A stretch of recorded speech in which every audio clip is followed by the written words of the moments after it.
BBC Radio Kent. Here on BBC Radio Kent, we've been running a Make a Difference series called Back to Business, checking in with small businesses, industry and the tourism sectors of Kent. Tonight, as parts of our arts and culture show, we're heading to Hever Castle near Edenbridge, which is once again opening its doors to visitors.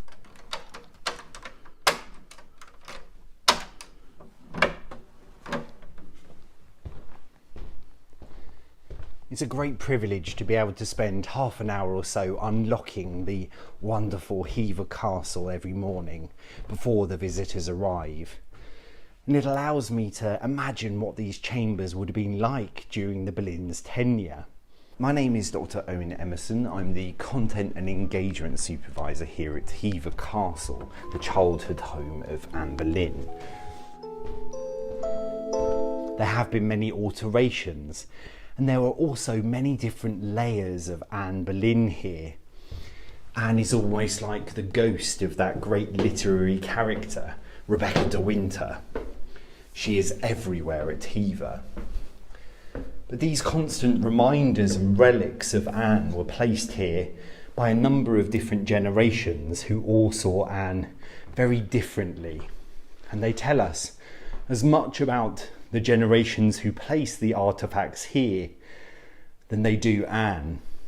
Having just started work, I'm actually entering a period of the day that I love the most. I get to go round the castle, unlocking as I go, and ensuring that everything is ready for our visitors who are due in shortly.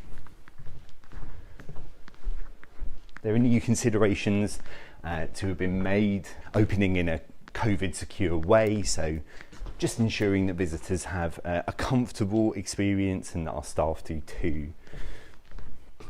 But for me, it's also a lovely opportunity to get behind the ropes and to ensure that the many glorious items in our collection are properly placed and at a really good advantage for visitors to see. I have to confess to very much appreciating having the castle to myself for this period of time, and it really has helped me to think about how this castle would have operated. We walk around the castle now in one direction, it's a one-way route, but of course this house would have had a myriad of different ways that people would have used these corridors and staircases, and some of them weren't here. This house has been reimagined over the years. So it's lovely to be able to think about what the proportions of the rooms in the Boleyns' time would have looked like and consider why the house has changed over the years.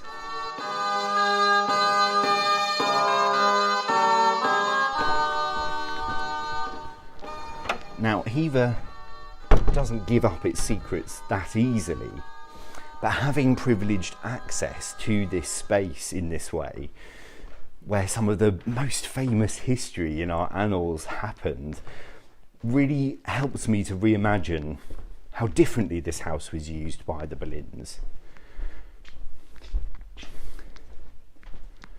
Now, if you were to believe the visitor route today, you would assume that all of the areas of the castle which look incredibly grand were like this during the Boleyns' tenure. But I think most of our visitors will be shocked to see how small the Boleyns family section of the castle was. It was essentially just the west wing of the castle and a few rooms at that. I'm now standing in the very famous Anne Boleyn bedchamber, which has a long history of being associated with Anne.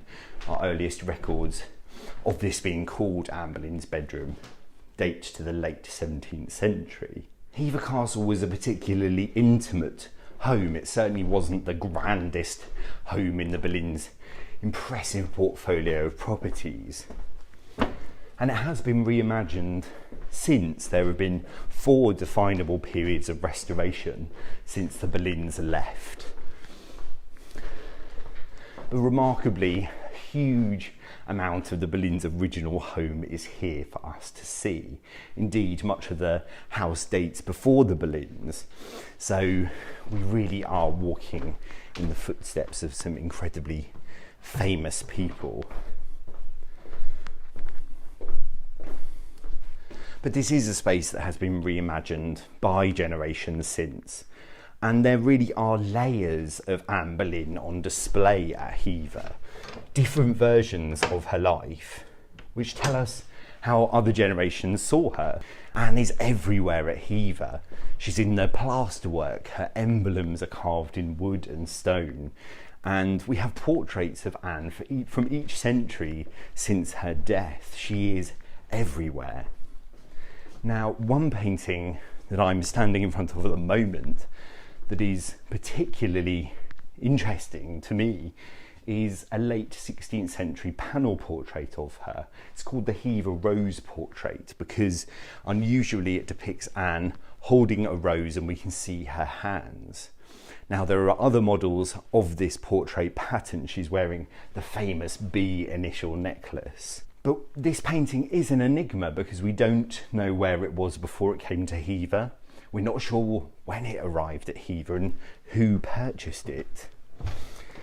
And it is assumed that, like many other portraits, it's a posthumous likeness. It was created after her death and most likely painted during the first phase of her restoration during the reign of the Boleyn heir, Elizabeth I. But this painting hasn't always looked like this. Some 15 to 20 years ago, it was restored and a huge amount of overpaint on the face was taken off. There was a layer placed on top of the original face. And it was a much more beautiful picture of Anne, certainly more beautiful than the records tell us that she was. Now, Anne wasn't famed for her beauty, but instead for her wit, her fierce intelligence.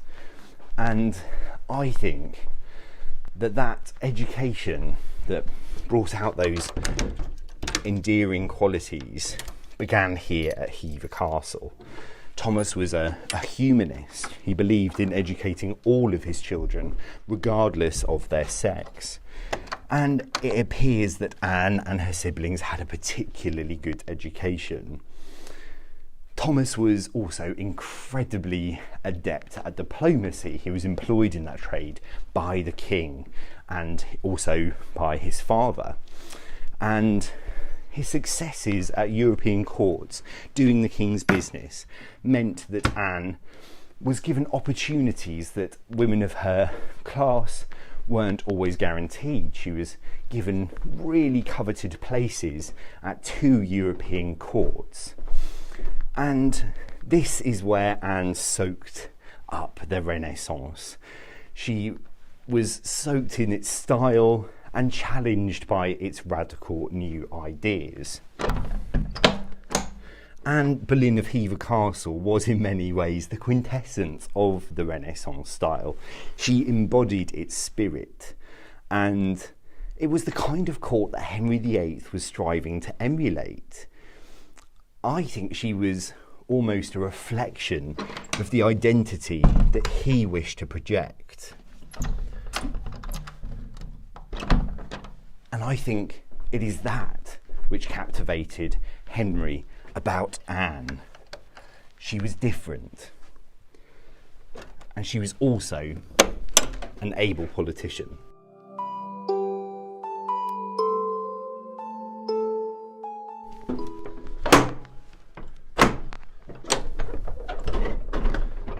With the castle now open, with just the medieval gatehouse to open, just standing looking at this house, this iconic scene, seen so many times on movies, in movies and on television dramas about the Boleyns.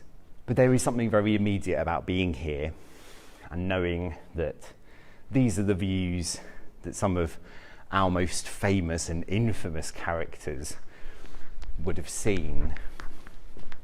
I always like to think of the doorway of the main entrance to the castle and think about how many heads pass through it.